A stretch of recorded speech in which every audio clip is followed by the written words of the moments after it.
So today we're going to go over why sprinting is important. I'm going to keep this short. I understand that this can be a boring topic, but it is something that some of you need to hear to improve on your game or improve in showcases nonetheless if you're a high school guy and that's what you want to do, right? So I'll start off with a little story. I used to play against the guy. I never played with him, but I had a lot of teammates in college that played with him in high school.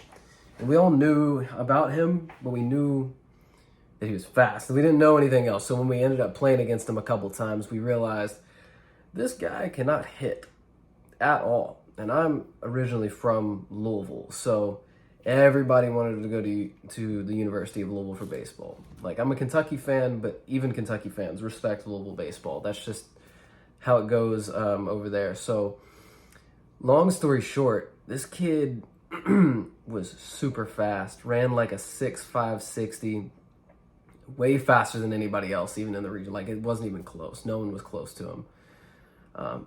But the kid couldn't hit. He didn't bat 300 in high school. He batted close. And I can go look up his stats if y'all want, but that's besides the point. The point is, even without the talent of hitting or really being a great fielder, this kid made it into the University of Louisville with a scholarship, a Power 5 school, just by being fast. Now, I'm not saying all of you can be so fast that you get a scholarship from a Power 5 school. You can't get a 6.5 60. Some of that is genetic. Now, I do believe that hard work will get you places, but a lot of it is genetic. A lot of those guys pitching them in the major leagues had that potential from the get-go. I have a buddy that got drafted, not really a buddy, but grew up together. We were buddies. Got drafted by the Yankees.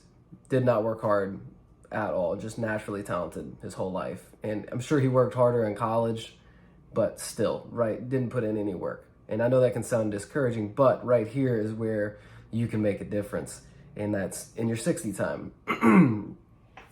Even if you don't get a scholarship, if you have a fast enough one, you might be able to walk on to a major D1 school. And if you are a good hitter, that might be your entryway.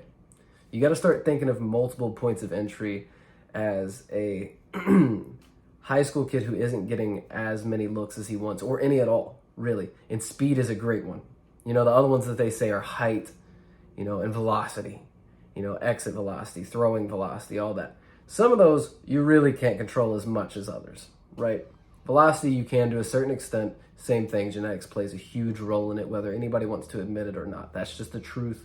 A lot of people on here, especially YouTubers, are going to tell you, oh, you can do this drill and this drill to gain 5 miles an hour in the next week or month or 3 months. It's highly unlikely. I'm not saying it's impossible. I've gained 10 miles an hour in a year when I was still growing, and about 4 when I wasn't still growing. But that takes a lot of, specific drills catered to you. And if you don't know how to do that, start with running. Sprinting is great for your whole body. It's a whole body workout. Being conditioned is an easy way to go deeper in games as a pitcher and to not get lazy in the field, especially in a position that requires you to have a lot of agility, such as center field or middle infield. Moving on, what is a good 60 time in high school? It depends on what year in high school. Genuinely, it does. But colleges are going to look for one number in specific when thinking of a guy as fast. And that number nowadays is around a 6.7 60. And that is extremely discouraging to a lot of people, I'm sure, because that's really fast for the most part. But that one guy who got into Louisville, he ran a 6.5. So a 6.7 might not get you in a Power 5 school just for being fast. You might have to have other tools too. But if you run a 6.7, you're way more likely to get a college coach to reach out to you. And a big thing with running faster is 1, working on it, and 2, working on your form. Consistency and form will get you so far when it comes to running speed. My senior year of high school, I had a great coach. He had just gotten there the year before. The year before, I ran like a 7.1. Then I got down to a 6.9. And I was a lot faster in basketball than I was in baseball with cleats. So put me in a gym, With basketball shoes, I probably get a 6'8". I think I was a 6'8". I think it was like a 6'8", 9", but still, that's a 6'9". That doesn't count. But regardless, in future videos, we're going to go over some tips on how to run faster, what good running form should look like, how you should split your sprint days, because that is super important to let your body recover. In high school, I thought I was just Superman. Like, I would just work out all day, every day.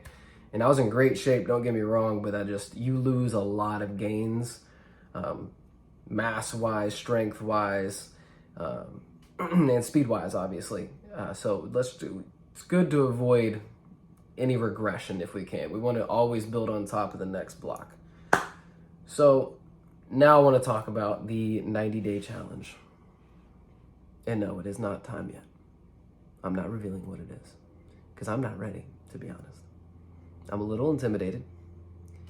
It's right over there, what I'm supposed to be working on. But if you think you have an idea, it is not sports related. I think that was my hint last time. This is something that it's easier to learn as a kid. And I know that's not a huge hint, but most people who are good at this learn it when they are a kid. So if you think you know what it is, comment down below. And if you're right, maybe you'll win something. Maybe you won't. I don't know yet. We'll have to find out. But guys, I know this probably wasn't the most, it was probably just an educational video for you guys. It really wasn't that entertaining. I apologize. But this is what we're going to start talking about on Fridays. And I'll definitely show you some demos of running form, sprint form, and other drills you can do to really help out with this.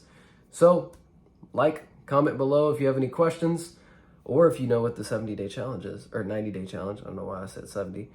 But other than that, hit the notification bell if you are looking forward to sprinting videos.